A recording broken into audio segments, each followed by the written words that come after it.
ఆహ్వానిస్తున్నాం. గౌరవ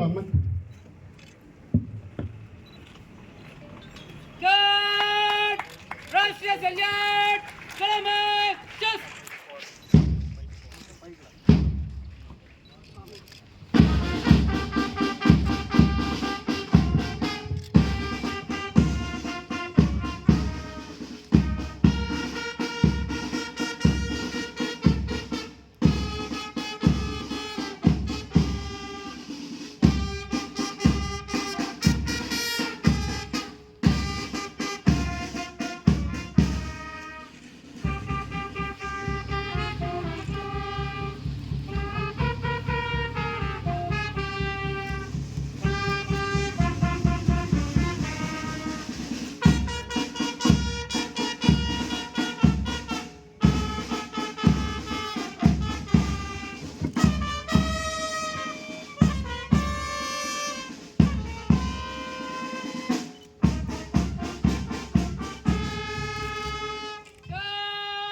తెలంగాణ ప్రజాపాలన దినోత్సవ వేడుకలకు విచ్చేసినటువంటి జిల్లా ప్రజలకు, తెలంగాణ పోరాట యోధులకు, ప్రజాప్రతినిధులకు, పుర ప్రముఖులకు, వివిధ శాఖల్లో పనిచేస్తున్నటువంటి ఉద్యోగులకు, మీడియా ప్రతినిధులకు, విద్యార్థులకు నా హృదయపూర్వక శుభాకాంక్షలను తెలియజేస్తున్నాను. చరిత్రలో 1948 సంవత్సరం సెప్టెంబర్ 17వ తేదీకి ఒక విశిష్టత ఉంది. 76 సంవత్సరాల క్రితం ఇదే రోజున మన తెలంగాణ భారతదేశంలో అంతర్భాగంగా మారింది. రాచరిక పాలన నుండి ప్రజాస్వామిక దశలోకి పరివర్తన చెందినది. మన స్వతంత్ర సమరయోధులు, మేధావుల దూరదృష్టి, ప్రభావవంతమైన చర్యల వల్ల భారతదేశం ఒక శక్తివంతమైన గణతంత్రంగా అవతరించింది. భారతదేశ నిర్మాణంలో తెలంగాణ ప్రజలు భాగం పంచుకొని 76 సంవత్సరాలు పూర్తయిన సందర్భంగా గౌరవ ముఖ్యమంత్రి శ్రీ యనుమల రేవంత్ రెడ్డి గారి నాయకత్వంలోని ప్రజా ప్రభుత్వం సెప్టెంబర్ 17ను తెలంగాణ ప్రజా పాలన దినోత్సవంగా ఘనంగా జరుపుకుంటున్నాం.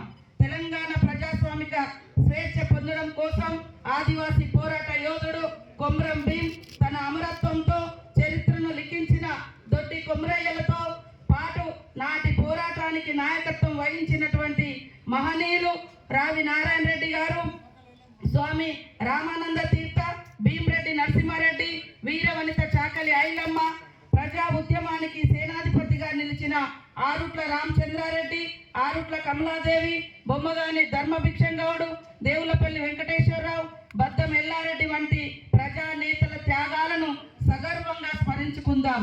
తమ ఆకాంక్షలతో, తమ అక్షరాలతో ప్రజల్లో ఉత్తేజాన్ని నెలకొల్పిన సురవరం ప్రతాపరెడ్డి, ప్రజాకవి కాళోజీ, ముక్తు మైనుద్దీన్, దాశరథి కృష్ణమాచార్య, సుద్దాల హనుమంతు, బండి యాదగిరి, షోయబుల్లా ఖాన్ వంటి సాహితీ మూర్తులకు ఘనమైన నివాళులు అర్పిద్దాం.